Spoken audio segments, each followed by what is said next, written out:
मेरे से ये रिक्वेस्ट की गई थी लोगों द्वारा कि यीशु मसीह के बारे में विशेषकर जो कथन है, बल्कि कथन नहीं, यीशु मसीह ने खुद ने कहा था यूहन्ना 14:6 में, मैं ही मार्ग, मैं ही सत्य और मैं ही जीवन हूँ। इसके ऊपर तो इससे ऐसा क्या है कि यीशु मसीह ही सत्य, मार्ग और जीवन है, इसके बारे में कुछ शेयर करने के लिए लोगों की रिक्वेस्ट थी। तो यीशु मसीह के बारे में जब हम वचन से देखते हैं तो यीशु मसीह जो है बाइबल में दो तरीके से उसको संबोधित किया गया है। इंग्लिश में सन ऑफ मैन, मनुष्य का पुत्र, और दूसरा परमेश्वर का पुत्र अर्थात सन ऑफ गॉड। दो तरीके से यीशु मसीह को हमेशा संबोधित किया गया है बार बार बाइबल में। पुराने नियम में भी सन ऑफ मैन लिखा हुआ है कई जगह। तो जब इसको हम देखते हैं तो यही चीज जो है हम यशाया में जब हम पढ़ते हैं तो इसमें बहुत स्पष्ट हमको समझ में आएगा। यशाया 9 का खोलिए, यशाया 9।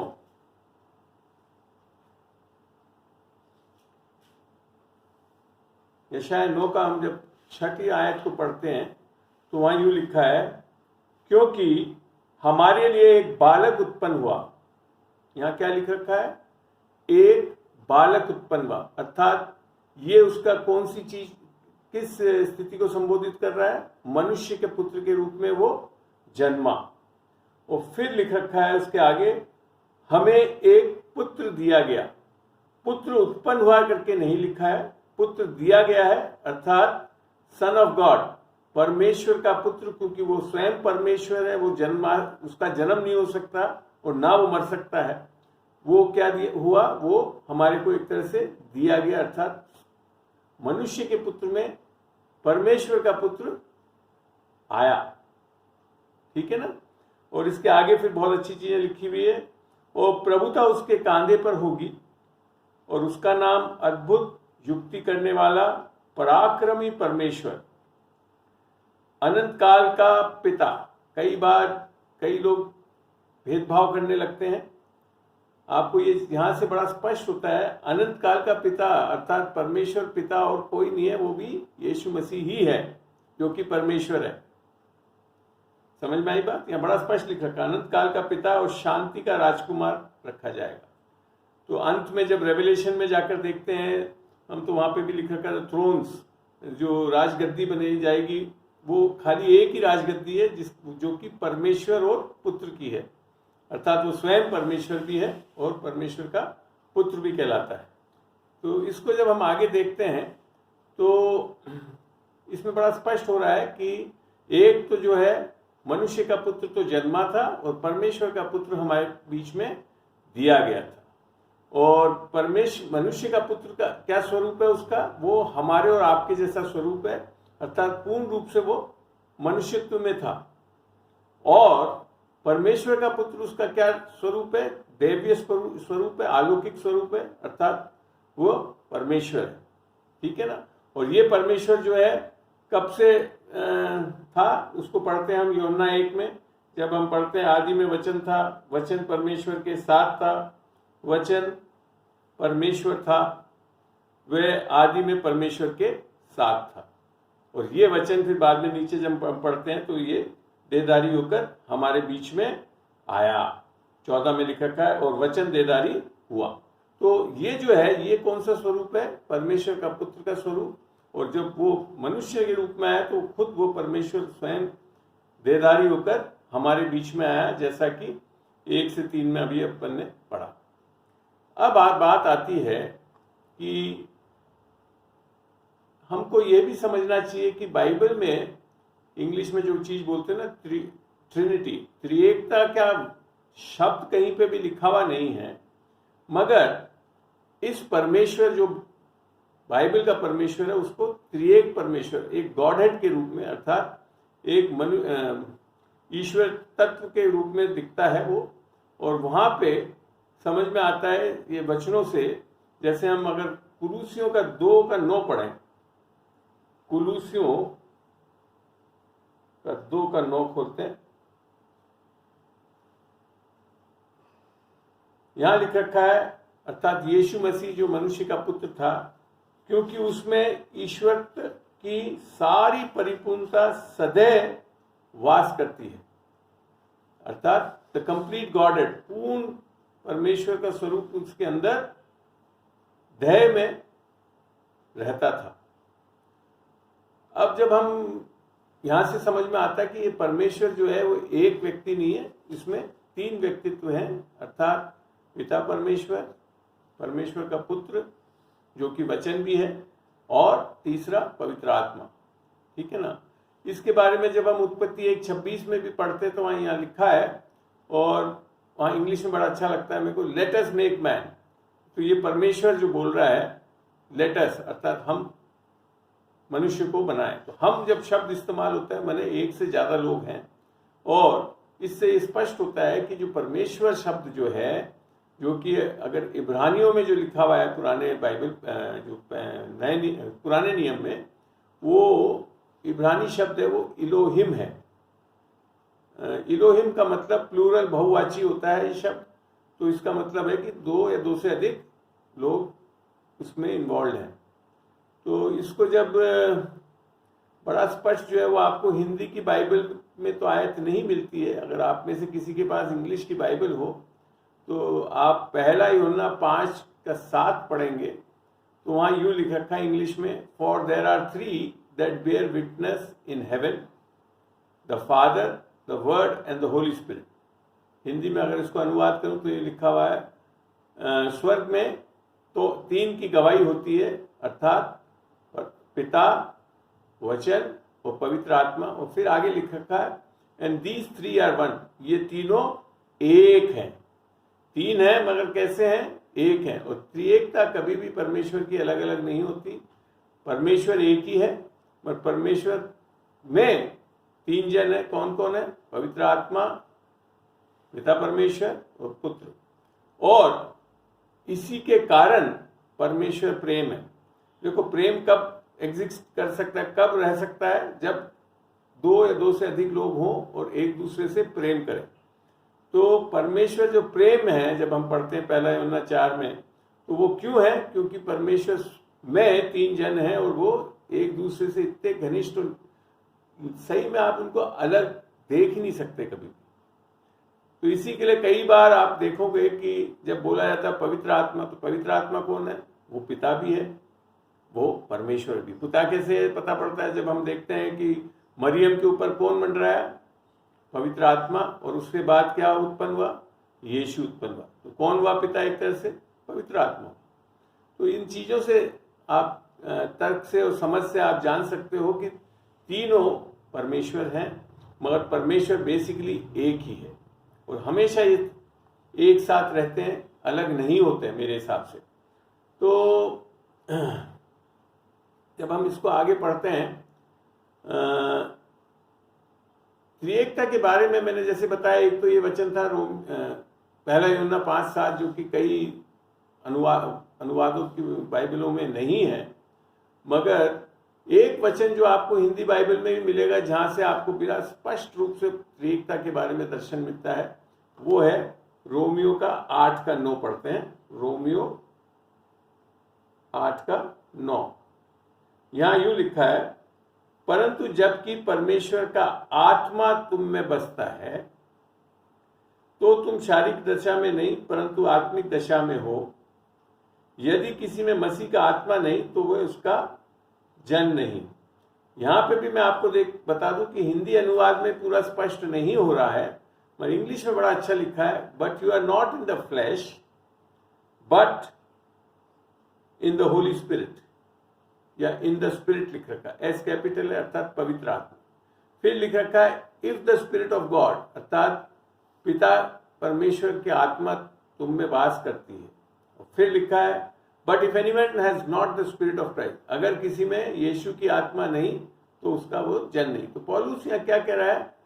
तीनों जन, पवित्र आत्मा, पिता परमेश्वर और यीशु की आत्मा जब बोल रहा है तो उसका मतलब है कि ये आत्मा जब हमारे अंदर नहीं होती और सब तीनों को एक जैसा मानता है वो, तो तब जाकर हम उद्धार पाते हैं, तब जाकर हम परमेश्वर के जन बन पाते हैं।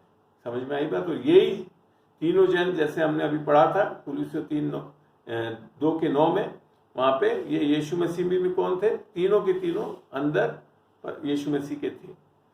आई बात समझे? खाली पिता परमेश्वर ही नहीं था, तीनों जन थे। पर परमेश्वर मैंने आपको समझा दिया, परमेश्वर एक ही है और उसमें त्रिएकता है। अब बात आती है, जब आदम की वाटिका में मनुष्य के कारण पाप माने आदम ने अनाज्ञाकारिता करी और पाप जब जगत में आया, तो परमेश्वर ने स्वयं एक भविष्यवाणी करी थी कि क्या वहां पे लिखा है, खोल के देखते हैं, उत्पत्ति 3:15 खोलते हैं। उत्पत्ति 3:15 खोलें। वहां यूं लिखा है, और मैं तेरे और उस स्त्री के बीच में और तेरे वंश, और ये जो सर्प था अर्थात शैतान, उसको बोल रहा है परमेश्वर। 14 से पता पड़ता है, और मैं तेरे और उस स्त्री के बीच में और तेरे वंश और उसके वंश के बीच में बैर उत्पन्न करूंगा, वह तेरे सिर को कुचल डालेगा और तू उसकी एड़ी को डसेगा। ठीक है ना? तो वंश जो है, बीज का मतलब है, ये वंश का मतलब है। तो वंश कौन था? ये परमेश्वर का, मनुष्य का पुत्र यीशु मसीह, उसको संबोधित कर रहा था ये। और ये खुद परमेश्वर ने भविष्यवाणी करी थी। तो क्या मतलब था कि परमेश्वर का पुत्र मनुष्य के पुत्र में इस धरती पर जन्म लेकर किसके लिए भेजा जा रहा है? शैतान को नाश करने के लिए। जैसा कि हम 1 यूहन्ना 3:8 में पढ़ते हैं। बोले 1 यूहन्ना और 3:8 पढ़ते हैं। वहां यूं लिखा है, जो कोई पाप करता है वो शैतान की ओर से है, क्योंकि शैतान आरंभ ही से पाप करता आया है। परमेश्वर का पुत्र इसलिए प्रकट हुआ कि शैतान के कामों को नाश करे। तो क्यों आना पड़ा परमेश्वर के पुत्र? क्योंकि वो भविष्यवाणी किसने करी थी? परमेश्वर स्वयं ने। कौन कुचल सकता था शैतान को? स्वयं परमेश्वर का पुत्र अर्थात मनुष्य के पुत्र के रूप में आकर वो शैतान को कुचलेगा। तो ये चीज पूरा किया परमेश्वर ने, और ये भविष्यवाणी वचन के अनुसार पूरी हुई, और वचन देदारी होकर यीशु मसीह किसके द्वारा? एक कुंवारी के द्वारा, मरियम के द्वारा जन्मा और इस संसार में आया, और उसने उसको नाश किया है। अब बात आती है, जब हम देखते हैं कि यीशु मसीह के जन्म पे क्या बोला गया था। पढ़ते हैं लूका, जब जो एक संदेश मिला था यीशु मसीह के जन्म होने के टाइम में, वो था लूका 2 का हम 10 और 11 पढ़ के देखते हैं। यहां यूं लिखा है, तब स्वर्गदूत ने उनसे कहा, मत डरो, क्योंकि देखो मैं तुम्हें बड़े आनंद का सुसमाचार सुनाता हूं, जो सब लोगों के लिए होगा। किसके लिए? एक आधा जन के लिए नहीं, खाली ईसाइयों के लिए नहीं, परंतु पूरे जगत के लिए। यीशु मसीह के बारे में लिखा है ना, यूहन्ना भी बोलता है, देखो परमेश्वर का मेमना जो जगत के पापों को उठाने के लिए आ रहा है। तो वो चीज यहाँ पे बड़ा स्पष्ट है, ये चीज बताई गई थी कि तुम्हें बड़े आनंद का सुसमाचार सुनाता हूं, जो सब लोगों के लिए होगा, कि आज दाऊद के नगर में तुम्हारे लिए एक उद्धारकर्ता जन्मा है, और यही मसीह प्रभु है। क्या लिखा है यहाँ पे? 2 चीज बताई गई है, यीशु मसीह जो उद्धार करता है और वो ही प्रभु है। तो यीशु मसीह मनुष्य के पुत्र के रूप में जो जन्मा था, वो काहे के लिए जन्मा? ताकि हमारा उद्धार कर सके, सारे जगत का उद्धार कर सके। और वो कैसे करता? कि उसने सारे जगत के पापों को लिया, पापों का दंड सहा, ताकि वो छुटकारा पा सके। और जो प्रभुता के बारे में लिखा है कि वो प्रभु भी होगा, तो वो मतलब था उसका परमेश्वर के पुत्र के रूप में, अर्थात देवीय रूप था उसका, डिविनिटी जो बोलते हैं वो चीज थी। तो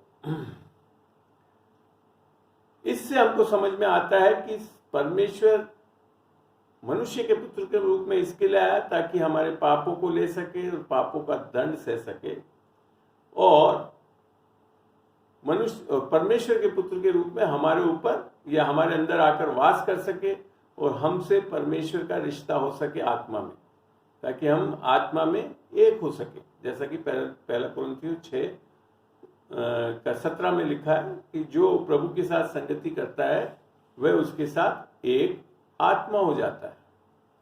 तो ये सब चीजें इसके लिए भी, जैसा कि गलतियों में हम जब पढ़ते हैं 4 से 6 जब खोल के पढ़ते हैं, खोलिए गलतियों का 4,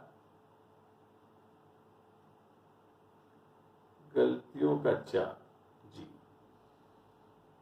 यहां यूं लिखा है, 4 से मैं करीब 6 तक पढ़ूंगा। परंतु जब समय पूरा हुआ तो परमेश्वर ने अपने पुत्र को भेजा, जो स्त्री से जन्मा और व्यवस्था के अधीन उत्पन्न हुआ, ताकि व्यवस्था के अधीनों को मोल लेकर छुड़ा ले और हमको लेपालक होने का पद मिले। और तुम जो पुत्र हो, इसलिए परमेश्वर ने अपने पुत्र के आत्मा को, ये वो कौन हो गया? परमेश्वर का पुत्र अर्थात देवी फॉर्म, आत्मा को जो हे अब्बा हे पिता कहकर पुकारता है, हमारे हृदय में भेजे। तो अब क्या हो गया? इसके कारण अब हम पिता परमेश्वर को अब्बा के रूप में, पिता के साथ समान जान सके। तो यही चीज यीशु मसीह ने बोला कि मैं ही मार्ग, मैं ही सत्य और मैं ही जीवन हूं। यूहन्ना 14:6 में, मैं ही मार्ग, मैं ही सत्य, मैं ही जीवन हूं, मेरे बगैर कोई पिता के पास नहीं जा सकता। तो ये चीज उसने इस तरह से पूरा किया। तो जब हम देखते हैं कि परमेश्वर ने हमको क्या कर दिया कि अपनी आत्मा के, एक तो मनुष्य के पुत्र के रूप में भेज के हमारे को, आप लोग को सबको मेरी फोटो दिख रही है? एक जन कोई रिस्पॉन्स कर दे। हेलो, ओके, थैंक यू, ठीक, कंटिन्यू।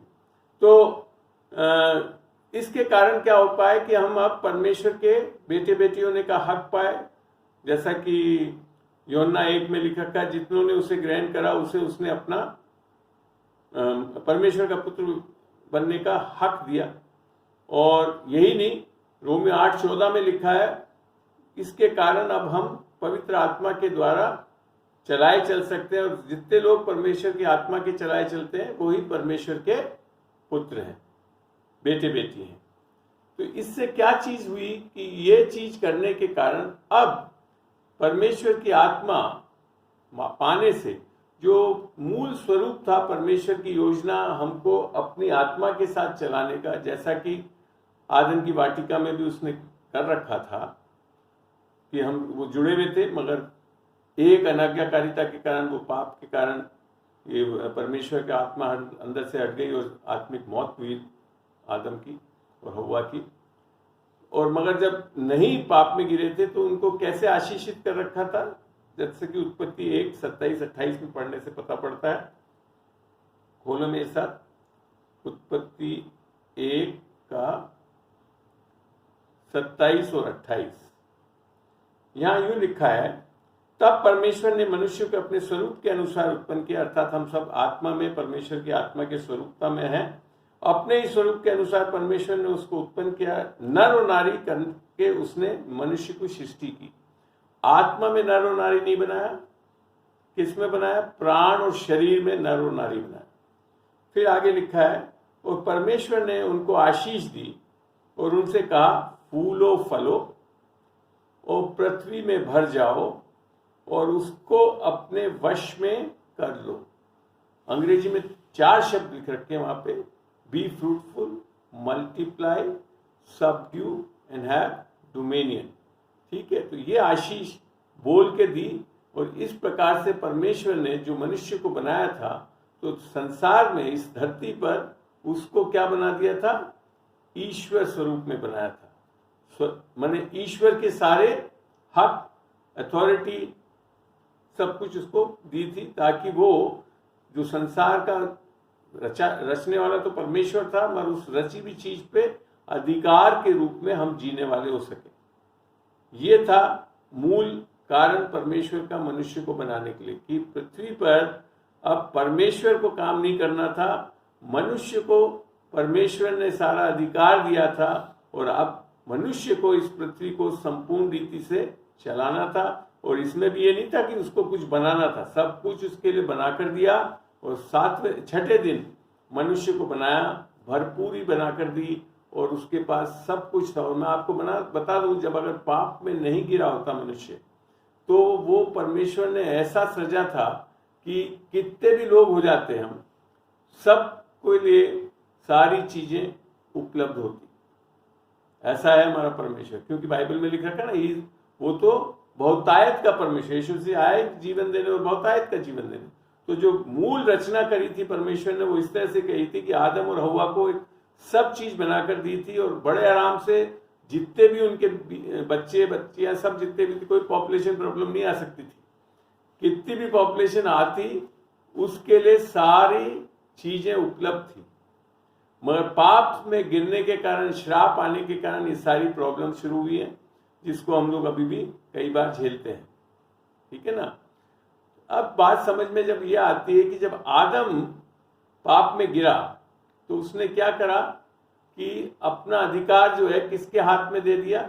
शैतान के हाथ में दे दिया। और इस कारण शैतान अब इस संसार का ईश्वर बन बैठा, जैसा कि पहला यूहन्ना 5:19 से भी समझ में आता है। उसको खोल के पढ़ते हैं। पहला यूहन्ना 5:19 खोलेंगे। पहला यूहन्ना 5:19। यहाँ ये लिखा है, हम जानते हैं कि हम परमेश्वर से और सारा संसार उस दुष्ट के वश में पड़ा है। ये है जो प्रॉब्लम किसने करवाई? परमेश्वर ने नहीं करी, आदम ने और हव्वा ने। आदम ने अनज्ञाकारिता के कारण ये स्थिति उत्पन्न हुई। और जो मनुष्य जो इस संसार का परमेश्वर ईश्वर बनाया गया था, वो ईश्वर की सारी चीजें जो किसने ले ली? शैतान ने ले ली। अब इस अधिकार को वापस दिलाने के लिए बात उठी। तो क्या हुआ कि मनुष्य तो खो बैठा था शैतान के हाथ में, तो परमेश्वर का पुत्र आया। नहीं, परमेश्वर का पुत्र नहीं, मनुष्य के पुत्र में परमेश्वर का पुत्र आया। कहां से आया? स्वर्ग से, देह में आया। और देह में क्योंकि ये अधिकार खोया गया था मनुष्य के द्वारा, तो देह में ही उस अधिकार को वापस लेना था।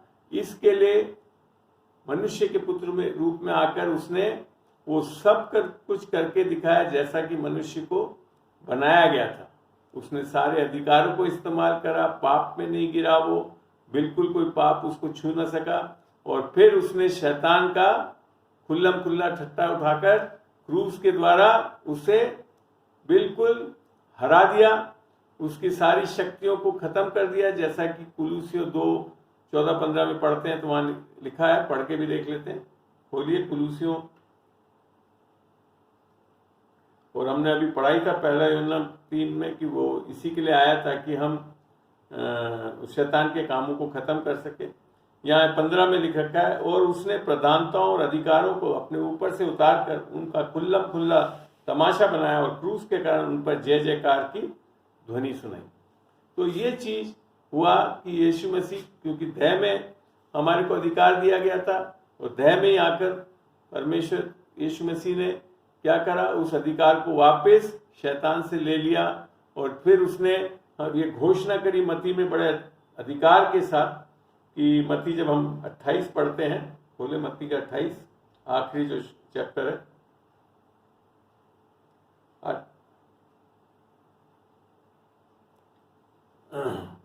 कुलूसियों का 2:15 था।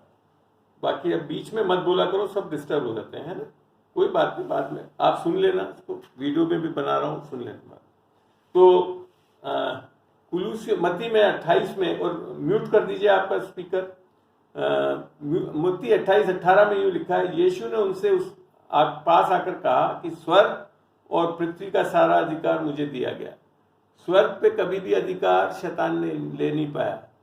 कहाँ पे ले पाया? वो पृथ्वी पर अधिकार ले पाया। और अब यीशु मसीह ने कहा कि अब स्वर्ग और पृथ्वी का अधिकार मुझे दिया गया। ये कब की बात है? जब यीशु मसीह जी उठा है, मर के जी उठा, तो उसका कार्य पूरा हो चुका है। इसलिए तुम जाकर सब जातियों के लोगों को चेला बनाओ और उन्हें पिता और पुत्र और पवित्र आत्मा के नाम से बपतिस्मा दो और उन्हें सब बातें जो मैंने तुम्हें आज्ञा दी।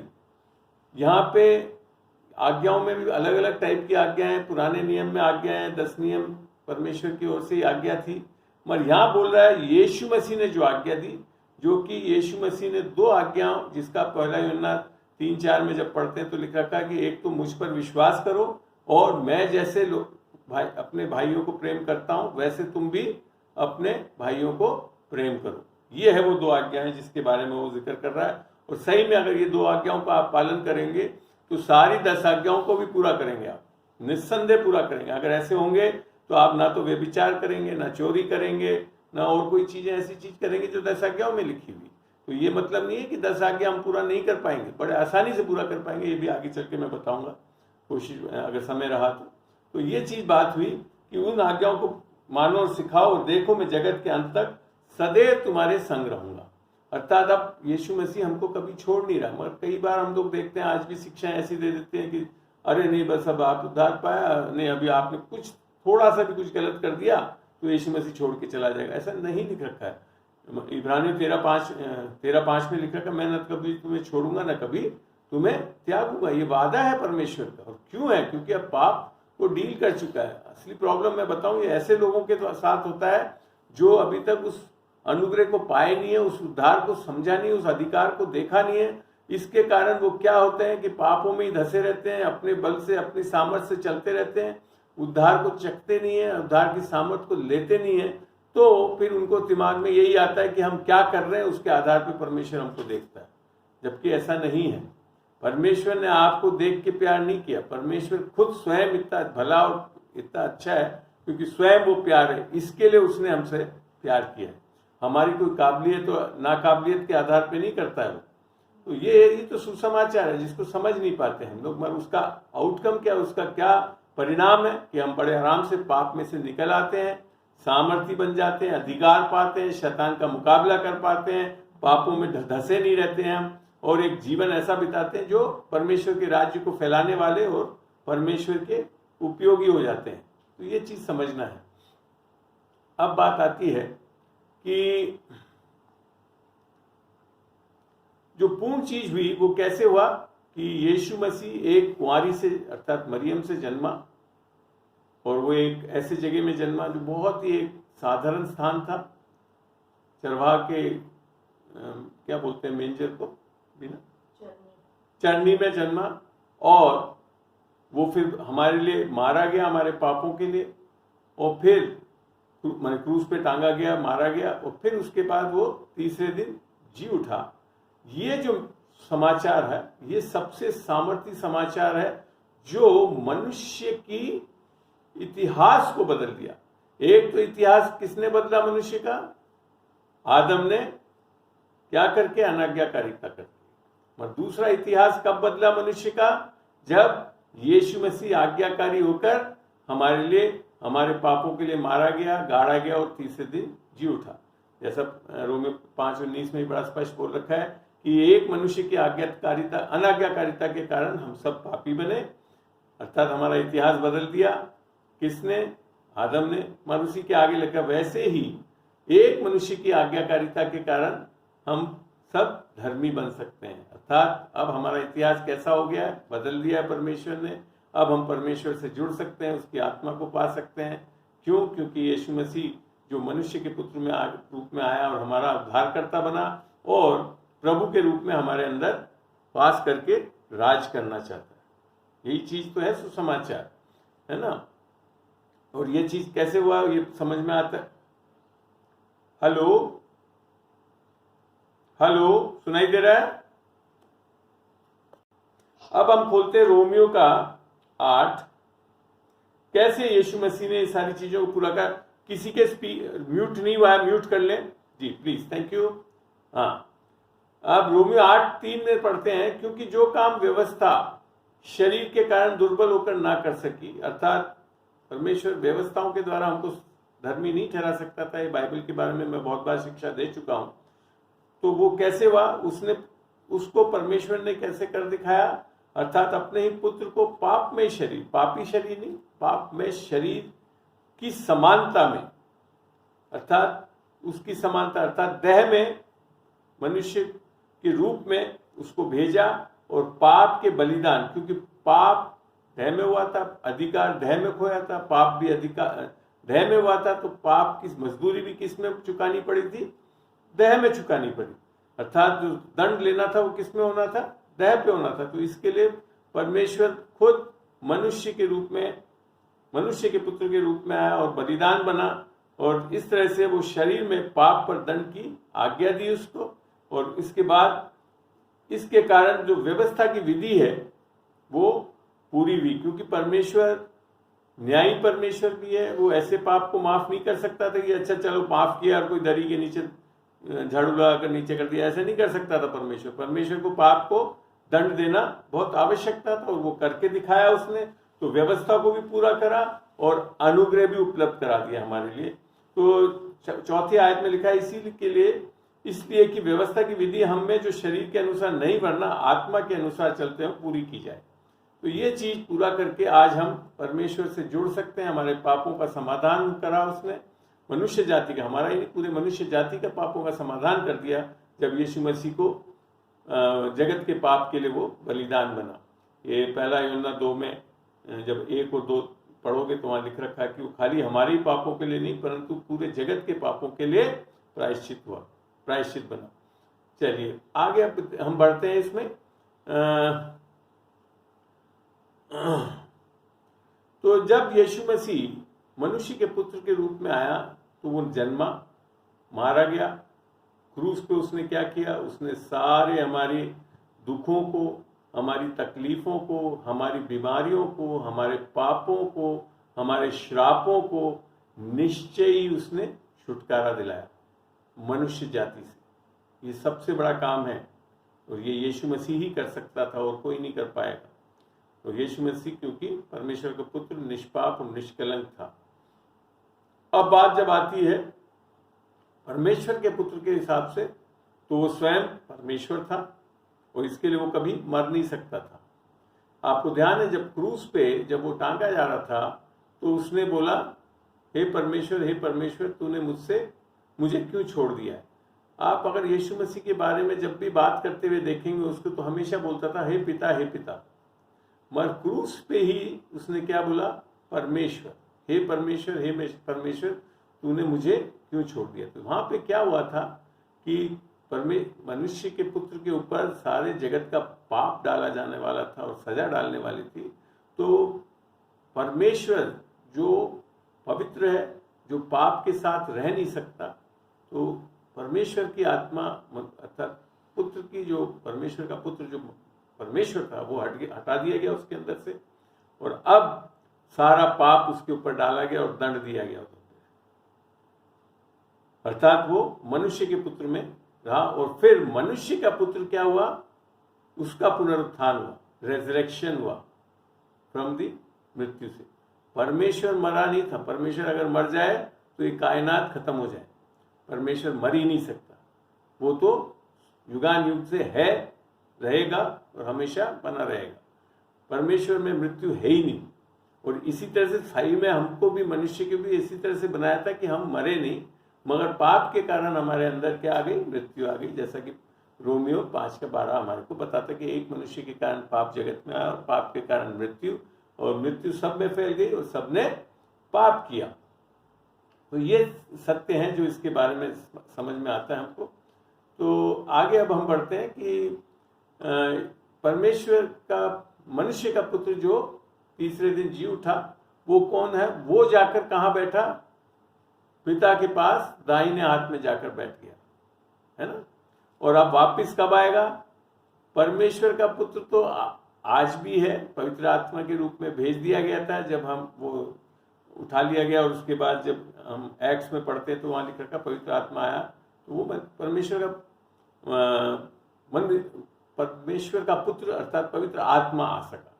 मगर अब वापिस जब दूसरी बार जब कलीसिया को लेने, तो वो धरती पे नहीं आ रहा है, मगर जब न्याय करने आ रहा है तो कौन आ रहा है? मनुष्य का पुत्र धरती पे आएगा। वो ही वहां से उठाया गया था, जहां से वो उठाया गया वहीं पे आकर वो उतरेगा। तो ये चीज भी सत्य है, वो मनुष्य का पुत्र हो गया। तो परमेश्वर जो है वो परमेश्वर पिता, परमेश्वर पुत्र जो है वो तो क्या है, स्वयं परमेश्वर है, मगर मनुष्य का पुत्र हमारे और आपके जैसे मनुष्य है, और वो भी परमेश्वर है, क्योंकि उसके अंदर भी आज किसकी आत्मा है, परमेश्वर की आत्मा ही है उसके अंदर भी, ठीक है ना। और वो ही है जो दाहिने हाथ में परमेश्वर के साथ बैठा है। वही जो है वो जब आप रेवलेशन में जाकर जब देखते हैं नया यरूशलेम आएगा और वो आएगा, तो वही है जो हमारे साथ हमेशा हमेशा पिता के रूप में हमारे साथ वास करेगा। जैसे हमने अभी यशाया में पढ़ा भी कि वो हमेशा अनंत काल का परमेश्वर है। अब बात आती है कि जिसने भी इस यीशु मसीह को अपने अंदर ग्रहण कर लिया, जिस मनुष्य ने वो विश्वास के कारण अर्थात सुसमाचार के विश्वास के कारण प्राप्त करता है, तो वो क्या फर्क आ जाता है, वो अब एक अधिकार के साथ जीवन बिताने वाला होता है। और क्यों? क्योंकि उस जैसे रोमियो 8:32 में लिख रखा है, जब उसने अपने निज पुत्र को दे दिया तो क्यों ना करके वो हमें सब कुछ देगा, मुफ्त में देगा। तो अब क्या होता है, अगर ऐसा व्यक्ति जिसने यीशु मसीह को ग्रहण कर लिया है, उद्धार पा लिया है, तो अब उसके बारे में थोड़ा सा हम देखते हैं कि अब वो आत्मा के द्वारा एक हो गया। इसके बारे में एक और पढ़ते भी हैं हम। इफिसियों को खोलिए, इफिसियों का 2, इफिसियों का 2, और यहाँ यूं लिखा है,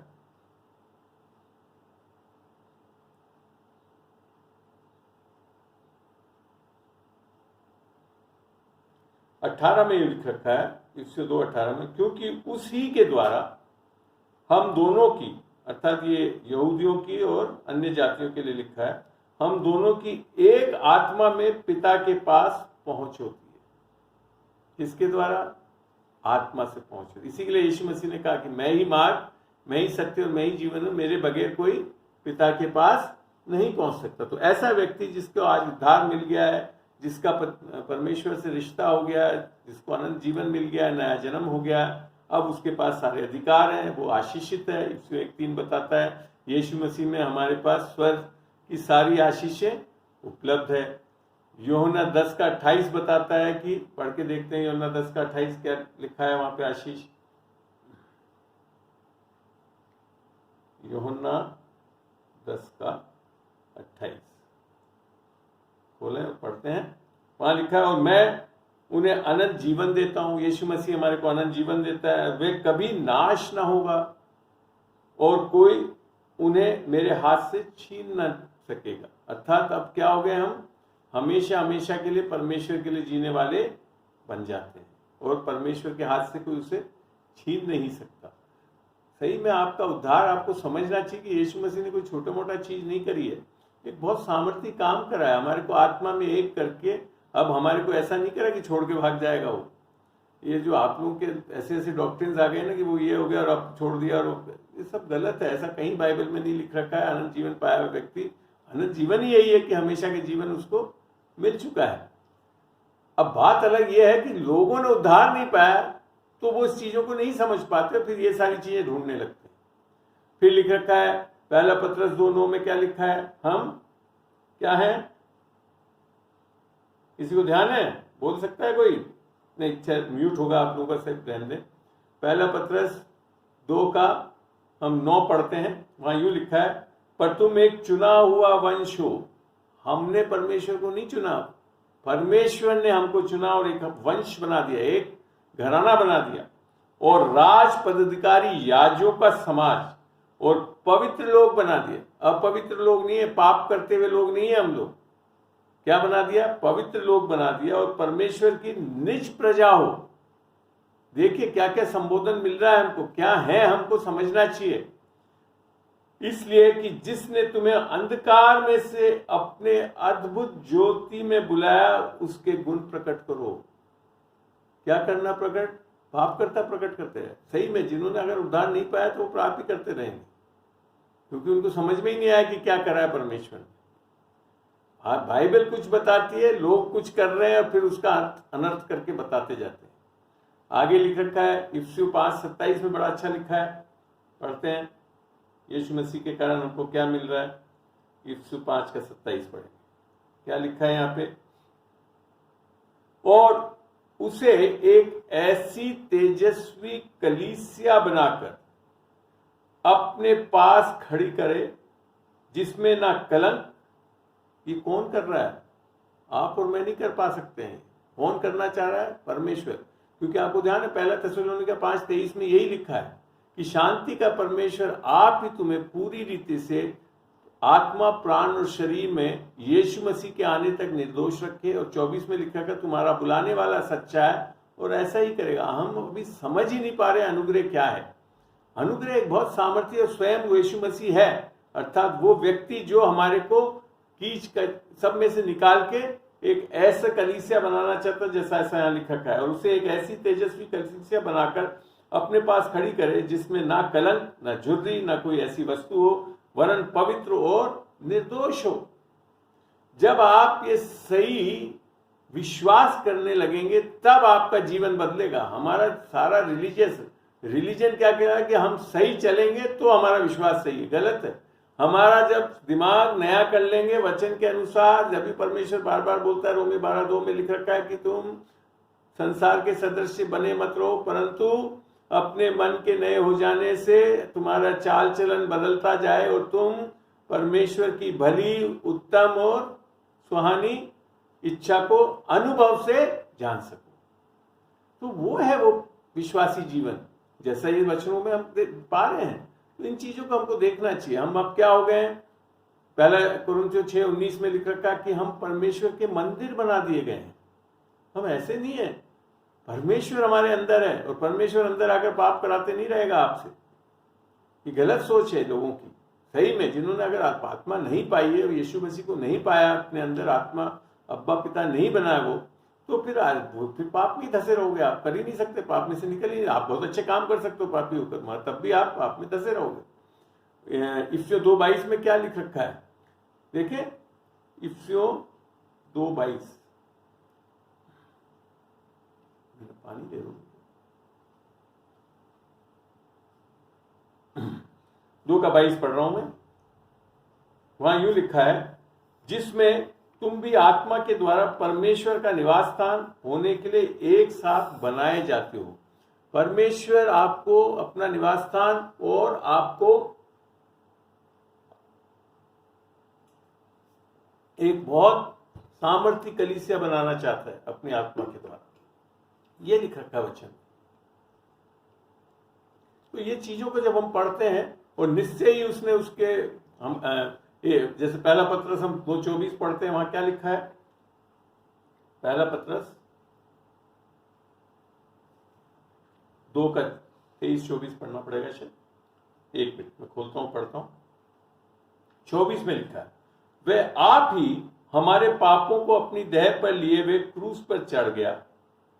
एक पाप दो पाप नहीं, सारे हमारे पापों को लेकर क्रूस पर चढ़ गया, जिससे हम पापों के लिए मरकर धार्मिकता के लिए जीवन बिताए। पापों के लिए जीवन नहीं बिताने वाले होंगे। अब हम किसके लिए बिताने वाले होंगे? धार्मिकता के लिए जीवन बिताने, और उसी के मार खाने से हम चंगे हो गए। एक्चुअली में इसमें जो अगला आयत है वो बहुत इंपॉर्टेंट है। आपको ध्यान है कि यशाया जब 53 में लिखा था कि हम भेड़ों की नाई भटक गए थे। अब यहाँ क्या लिखता है 25 में, क्योंकि तुम पहले भटकी हुई भेड़ों की नाई थे, पर अब अपने प्राणों के रखवाले और अध्यक्ष के अर्थात ग्रेट शेपर्ड के पास फिर आ गए हो। चरवाहा है, वो आपको चलाना चाहता है, आपको ले जाना चाहता है, आपको ऐसे नहीं छोड़ना चाहता कि पापों में धसे रहो, अधर्म के कामों को करते रहे। तो ये है सही उद्धार। बाइबल के हिसाब से हमको समझना है, करना है। 1:30 में लिख रखा है वो हमारे लिए धार्मिकता बना, हमारे लिए छुटकारा बना, हमारे लिए बुद्धि बना। तो यीशु मसीह है हमारे लिए बुद्धि, धार्मिकता, पवित्रता, सब चीज वो है। और वो जैसा पहला दूसरा कुरिन्थियों 8:9 में लिखा है कि वो गरीब बना ताकि हम अमीर बन सके। ये भी क्रूस का काम है। ये देह में आने का कार्य ये भी था कि अब हम शापित नहीं रहते, हम अब आशीषित होते हैं, और अब हमको परमेश्वर धन कमाने के लिए सामर्थ्य देता है, और अब गरीब नहीं रहेंगे, हम जयवंत से भी बढ़कर जयवंत होने वाले होंगे। तो ये चीजों को जब हम देखते हैं वचनों से, तब समझ में आता है कि आया यीशु मसीह इसी के लिए, ताकि इसी के लिए वो सत्य मार्ग और जीवन वही है। आगे और बहुत है। गलतियों 3:13 में लिखा है उसने हमारे श्रापों को ले लिया, हमारे जो ऊपर श्राप था उसको हटा दिया उसने, फिर हमारे को अधिकार दिया। लूका 10:19 में लिखा है उसने हमको अधिकार दिया ताकि हम सांपों और बिच्छुओं को कुचलें और शैतान की सारी सामर्थ के विरुद्ध खड़े हो सकते हैं और वो कुछ ना नाश कर सकेगा। देखिए तो सही आप यीशु मसीह में क्या सामर्थ्य वचन दे रहा है, हमारे को वाचाएं मिल रही है। दूसरा तिमोथी 1:7 में लिखा है उसने हमारे को डर की आत्मा नहीं दी है परंतु सामर्थ की, सद्बुद्धि और प्रेम की आत्मा दी है। दूसरा तिमोथी 1:7 ऐसा बताता है। इसी प्रकार से जब हम गलतियों 3:14 में लिखा है कि अब्राहम की आशीषें अन्य जाति पर यीशु मसीह के द्वारा आए ताकि हम उस वाचा के अनुसार पवित्र आत्मा को विश्वास से ग्रहण कर सके, पा सके, उद्धार पा सके, उस सामर्थ को पा सके। तो इन चीजों से बड़ा स्पष्ट है कि अगर और कोई नहीं है, जब हम उसके बाद जब मरकुस को देखते हैं तो वहां पे जो महान आज्ञा है उसमें हम लोगों को चंगा करने वाले होंगे, दुष्ट आत्माओं को निकालने वाले होंगे। और ये सब क्यों होगा कि जब हम सुसमाचार का प्रचार करते हैं तो परमेश्वर यीशु मसीह हमारे साथ, प्रभु यीशु मसीह हमारे साथ कार्य करता है और हमको चिन्ह चमत्कार देखने के लिए मिलते हैं। तो ये सब चीजें क्या इंडिकेट कर रही है कि यीशु मसीह ही है जो ये चीजों को बदल सकता है। मनुष्य जाति की जो एक इतिहास, जो गलत इतिहास रच दिया गया था आदम के कारण, उसको बदला उसने और वो इसी के लिए आया। और 8:37 में, रोमियो 8:37 में उसने बोला कि अब क्या हो गए तुम, you are more than conquerors in him who loved us. Yeshu Masih में तुम जयवंत से भी बढ़कर जयवंत हो क्योंकि उसने हमसे प्यार किया है। वो है वो कारण जिसके कारण हम हैं। उससे आगे जब हम गलतियों में पढ़ते हैं 5:22-23 में हमारे को आत्मा के फलों के बारे में बहुत अच्छा बताया है और ये सारे फल हमारे अंदर हैं। अब हमको इसको इस्तेमाल करना चाहिए, विश्वास के द्वारा इसको इस्तेमाल किया जाता है। इसी प्रकार हम परमेश्वर की आत्माओं के दानों को प्राप्त कर सकते हैं, जैसा 1 कुरिन्थियों 12:7-10 में लिख रखा है। ज्ञान का दान और आत्मा अन्य भाषा का दान है और हीलिंग्स अर्थात चंगाई का दान है और अद्भुत कार्य करने का दान है, भविष्यवाणी करने का दान है, आत्माओं को परखने का दान है। इन सब को हम आज विश्वास से यीशु मसीह के द्वारा हम प्राप्त कर सकते हैं। मैं प्रभु का धन्यवाद देता हूं कि मैं और बीना करीब इन सारे दानों के आधार पर आज बड़े आराम से सेविकाई कर रहे हैं और ये पर्पस है जिसके कारण हम आज यीशु मसीह में जयवंत होकर जी सकते हैं। और जो संसार में जो इस सुसमाचार को जो ढांप रहा है, जैसा 2 कुरिन्थियों 4:4 में लिख रखा है कि शैतान जो है सुसमाचार पे पर्दा डालता है, हम लोगों को उस सुसमाचार को प्रकट करना है, बताना है कि आज परमेश्वर हमसे नाराज नहीं है, हमसे प्रेम करता है, हमको झिड़की तक नहीं देता है। वो हमारे लिए मारा गया, गाड़ा गया, तीसरे दिन जी उठा है। पापों को उसने पूर्ण रूप से डील कर लिया, अर्थात उसका समाधान कर दिया है। आज हम पापों से निकल के परमेश्वर से भरे हुए, अधिकार पाए हुए बेटे बेटी होने का हक पाकर आत्मा से चल सकते हैं और जयवंत से भी बढ़कर जयवंत जीवन इस संसार में जीकर और आगे जाकर परमेश्वर के साथ हमेशा हमेशा के लिए उसके साथ संगति में रह पाएंगे। ये है सत्य परमेश्वर का और इसके लिए यीशु मसीह ने बोला कि मैं ही मार्ग, मैं ही सत्य और मैं ही जीवन हूँ।